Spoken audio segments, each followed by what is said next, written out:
Respect, bro. Great work. Appreciate it. Great work. That was good. We're going to train again. Easy. There is a saying, I would say, there's a saying that a happy fighter makes a dangerous fighter, in the sense that if you put them in the right environment and their brain is receptive of what they're being taught, they're going to be more in tune with what they're going through. 3, 2, 1, let's go.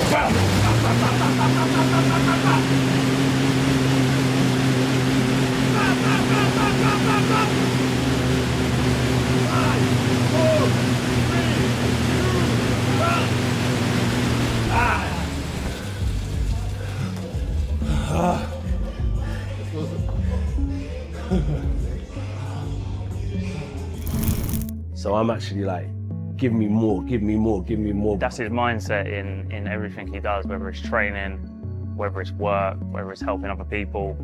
With only a few days left until fight night, Anthony Joshua has fully locked in, and everything coming out of his camp points to a man treating this bout with absolute seriousness. You know, so I use YouTube a lot, where there's a lot of videos what I listen to, and I update it, and I can always revert back to it when I'm feeling low to get a bit of motivation. Fear comes in many forms. There's some things that I can't get over and I'll always be scared of, but I take the positive from it. Like, I'm never so confident I'm gonna win. It's probably the fact that I'm scared to fail. Coaches aren't meant to understand that you're tired. Coaches aren't meant to understand that you have emotions. Coaches are just supposed to look at you like you're a machine, and they just want results. I may be tired, but I just got to bite down on my gum shield, because if I can perform to an elite level when I'm tired, imagine what I can do when I'm at rest and when I've got energy. I've been through them days where I'm looking for sympathy, and you just don't get it in sport, but you don't get it. I always knew there could be the most talented fighter out there, especially in our industry. If they can't sell tickets, they can't put bombs on seats, they'll never showcase their skills to the world, no matter how good they are. And that's why I say you have to have marketability and you have to have ability. And when you bring those two worlds together, it's a recipe for success. Fight night just around the corner, Anthony Joshua has shifted into full lock-in mode. And everything coming out of his camp reflects a fighter operating with total focus. There's no hint of spectacle or showmanship, only purpose. Every session has been about tightening his conditioning, refining his punch selection, and committing to a structured, forward-driven approach. This isn't a moment AJ is taking lightly. Stay humble means treat the person who is beneath you in a different class to the same person who's above you in a different class. It's an equal playing field, and we have to treat everyone with the same respect. And that's why, you know, people fight for equality. And I think that's important, and that's why I mix stay hungry and stay humble together in such a fine way that they gel together well. Stay hungry, stay humble. Joshua knows the stage is massive, the spotlight unforgiving, and the expectations sky high. And that's exactly why his approach has been all business. Ah, shit, and again. Boom, boom. Good, and again. Boom, boom. Good, 2 more. Boom, boom. 1 more of them. Boom, boom. Good. You have to find it within yourself. If I've got to tell you to get up, and I've got to tell you to go to work, and I've got to tell you to do everything, then until that person stops telling you, you're never going to be able to achieve anything. So that's the best piece of advice I've been given, is find it within yourself to be motivated. You've been blessed with a brain, heart for emotions, spiritual connection. He understands the magnitude of the stage, the pressure that comes with it, and the scrutiny that follows, which is exactly why his preparation has been ruthless and calculated. As the days disappear, the message is unmistakable. Joshua is approaching this fight with complete seriousness, intent on eliminating every possible variable before the opening bell. Across the ring, Jake Paul is also buried in camp. There's very clear paths to being able to beat Anthony Joshua. Something about him. I was supposed to fight Gervonta and then go and fight Joshua maybe next year. When Gervonta got into his whole fiasco, Joshua was one of the first names on the list. I would say he's definitely was surprised and maybe thought I was just all talk and not actually wanting to do it and just saying it for hype. I think that's what a lot of people think. Raising the intensity as he prepares for the toughest challenge of his boxing career. he's been working with larger, more physical sparring partners, dialing in his footwork and sharpening his defensive awareness. The confidence is still there, but it's backed by discipline and urgency. Longer rounds, controlled pacing, and constant pressure drills have become central themes in his preparation. As fight night draws closer, the noise has faded, replaced by a clear understanding that this is more than another event. I don't want to ask you about a prediction for Jake Paul and Anthony Joshua because I think a lot of people know what will happen, but is it dangerous for Jake Paul to be taking on a big heavyweight? You're a heavyweight, man. I wouldn't want to get punched by you here. Is it very dangerous for Jake Paul to be taken? I mean, no matter what it is, it can be an exhibition fight or whatever fight it is. When two guys step over that rope and they got bad intentions or they ready to throw blows, it's always bad. You got to understand that boxing is a dangerous business and the head is not meant to be hit in the first place. Doctors will always tell you the head is not meant to be hit, the body is not meant to be hit, the head is not meant to be, the brain is not meant to be shooken. As Jake Paul's camp tightens its focus in the final days, the wider boxing conversation has sharpened. This is a defining moment, and Jake's camp is focused entirely on being ready when it counts. As Jake Paul's camp sharpens its focus in the final stretch, the broader boxing world has done the same, with Jim White, Simon Jordan, and Aid Oladipo dissecting the matchup on TalkSport as a collision of entertainment and genuine consequence. With Fight Night in Miami just days away, the panel acknowledged the bout's undeniable commercial magnetism while raising eyebrows at how such a contest received official approval, pointing to Florida's long-standing openness to unconventional matchups. AJ was fighting in the area level heavyweight. Now, it wouldn't go beyond a round. I'd expect AJ to get rid of him, let alone AJ being 40 pounds heavier. The Americans look at AJ slightly different to how we do. They look at him as someone that's washed up. When he was in their country, he got beat by Andy Ruiz, who's not gone on to do anything. If Andy Ruiz went on to have this glittering career, then it maybe would have made that defeat look a lot bigger. They watched him recently get defeated by Daniel Dubois. They think he's done. So they don't have respect for him maybe the way we do over here. So Jake thinks he can win. I've been around Jake and he's delusional, but he's very strong-minded. So he thinks he can win, but there's no way this should go beyond 3 minutes. Who's the A side? Who walks into the ring first?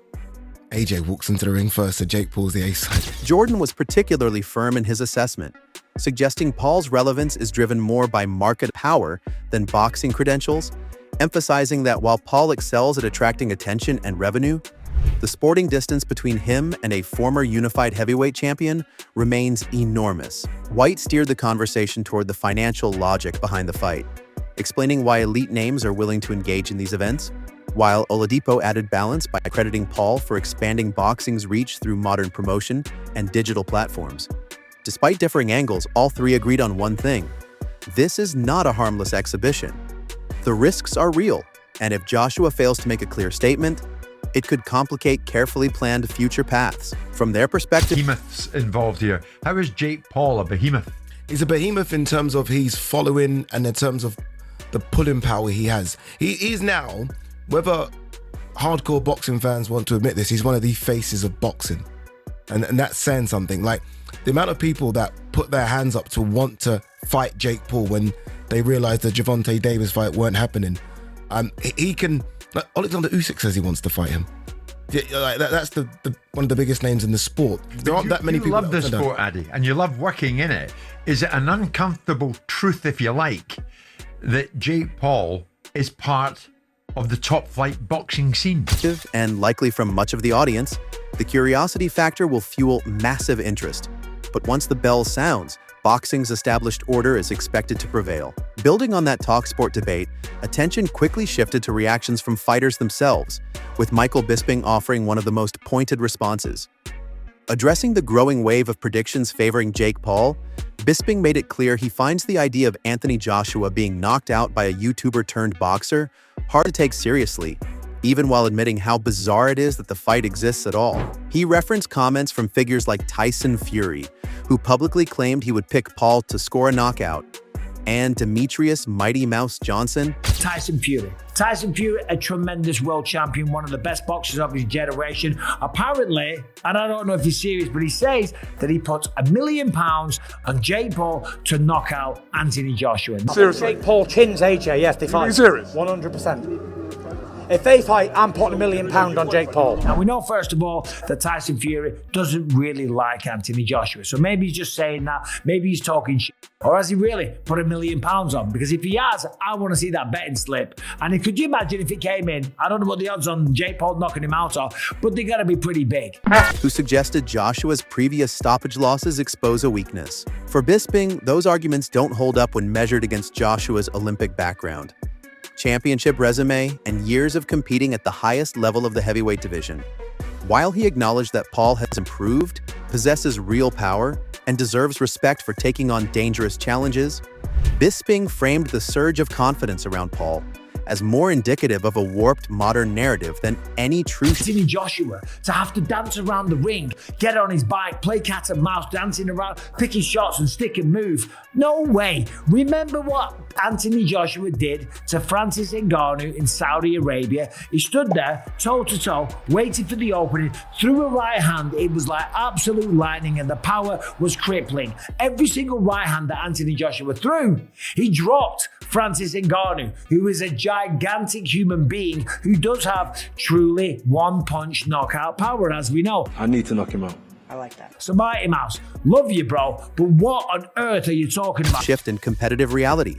Bisping pushed the conversation even further by stripping it back to fundamentals, emphasizing that Joshua isn't just a recognizable name, but a proven heavyweight with elite timing, speed, and knockout power that Jake Paul has never encountered. He dismissed the notion that Joshua would need to box cautiously or rely on movement alone, arguing instead that AJ has consistently shown the ability to hold his position and break down large, dangerous opponents. As a recent example, Bisping pointed to Joshua's emphatic stoppage of Francis Ngannou, a fight that showcased exactly how unforgiving heavyweight boxing can be when experience meets raw physicality. When speculation surfaced about the bout being controlled or softened by behind-the-scenes agreements, Bisping shut that down as well, referencing Eddie Hearn's firm denials and the legal and regulatory consequences such actions would carry. Suggestions that the fight might be fixed, but also from people in the boxing world that look at this as a spectacle and look at this as a circus, a sideshow, a freak show attraction,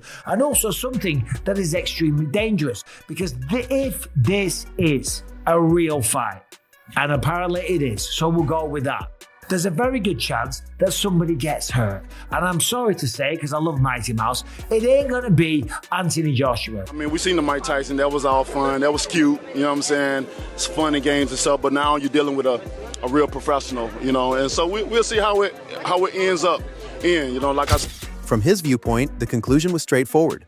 While the spectacle fuels discussion, the danger is very real. And if anyone is misreading the gap between hype and heavyweight reality, it won't be Anthony Joshua who pays for it. When you zoom out and take everything into account, Joshua's no-nonsense training camp, Paul's intense yet survival-focused preparation, the measured skepticism from Jim White, Simon Jordan, and Aid Oladipo on TalkSport, and Michael Bisping's outright rejection of the upset narrative, a consistent picture begins to emerge. This fight may be marketed as entertainment, but it carries genuine heavyweight consequences. I give Jake Paul credit for stepping into the deep end and committing seriously to his boxing journey, but effort and ambition don't replace years of elite competition, ring awareness, and fight-ending precision. But once the bell sounds, Joshua is still a former unified heavyweight champion who has punished top-tier athletes for the smallest mistakes. From where I'm sitting, this doesn't feel like a coin flip.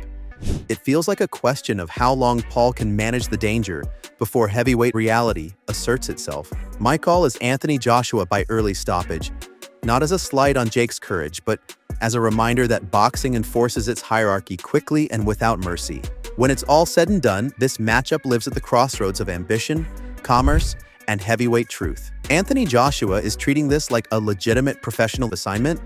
Jake Paul is facing the most dangerous challenge of his boxing life, and voices across the sport, from analysts to fighters, largely agree that hype can only stretch so far before physics takes over. That doesn't erase the intrigue or the boldness of the moment, but it clarifies the stakes. This isn't just content, it's consequence. Now I want to hear from you. Does Jake Paul have something people are overlooking? Or does this end the way most heavyweight mismatches do once the bell rings? Drop your thoughts in the comments, and don't forget to like, share, and subscribe to Boxing HQ. I'll catch you in the next one.